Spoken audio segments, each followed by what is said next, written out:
Bonjour, ici le podcast de la spécialité Histoire, Géographie, Géopolitique et Sciences politiques du lycée Passeray-Grande-Bastide à Marseille. Aujourd'hui, pour vous faire découvrir notre discipline et vous donner des clés de compréhension du monde, nous allons parler sport et politique. La question que nous allons traiter est comment le sport s'affirme-t-il comme un élément de soft power dans l'histoire.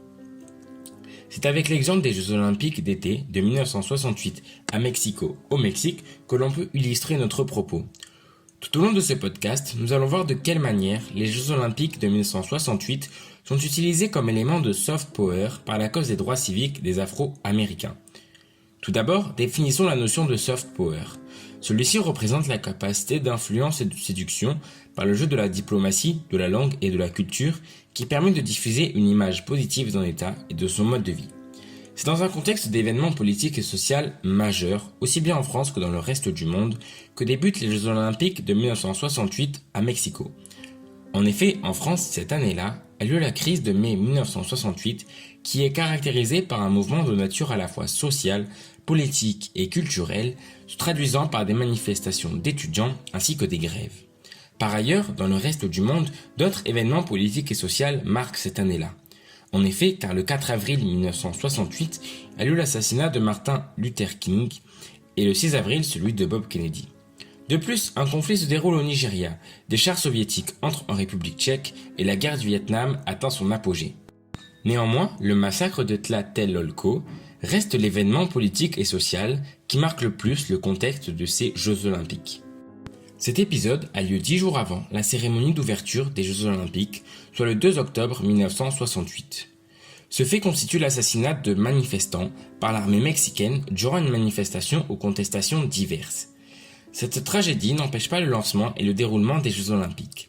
Cependant, lors de la cérémonie de remise des médailles du 200 mètres masculin, un nouvel événement va marquer ces Jeux Olympiques. Il va surtout marquer l'histoire de la protestation contre la ségrégation raciale aux États-Unis.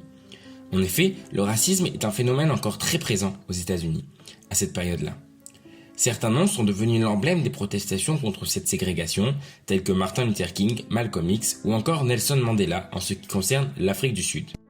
C'est dans cette même optique que les athlètes américains Tommy Smith et John Carlos ont mené cet acte de contestation politique lors de la cérémonie de remise des médailles du 200 mètres masculin, aux Jeux Olympiques d'été de 1968.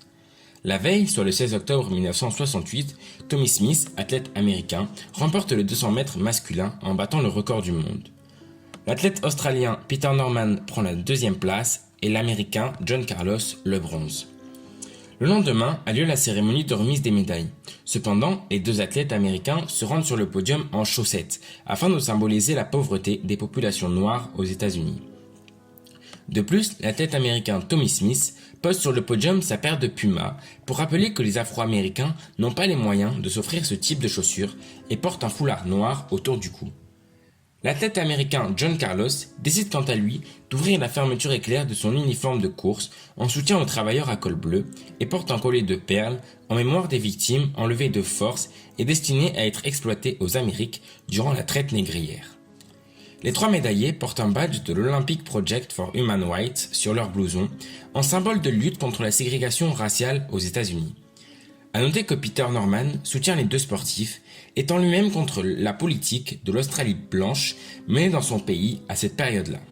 Ce qui marque surtout cet acte de contestation est que durant l'hymne américain, les deux athlètes lèvent leurs poings gantés et baissent leur tête jusqu'à la fin de l'hymne.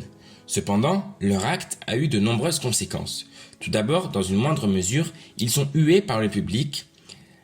Dans un second temps, ils se voient tous deux suspendus de l'équipe américaine et bannis du village olympique. Ensuite, ils sont suspendus puis exclus à vie des Jeux Olympiques. De plus, l'athlète Peter Norman reçoit un avertissement par le responsable de l'équipe australienne, puis par la suite subit un véritable ostracisme. Parallèlement, d'autres sportifs américains saluent leur acte de bravoure. Néanmoins, au cours du temps, on constate une postérité de l'acte. En effet, puisque dans les années 2000, différents hommages sont faits aux deux athlètes américains.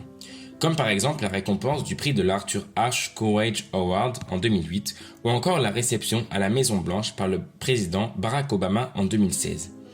De plus, dans le domaine de la littérature, un grand hommage leur est rendu, puisqu'une biographie en hommage à Peter Norman est écrite, ainsi qu'un documentaire sur les trois coureurs est réalisé.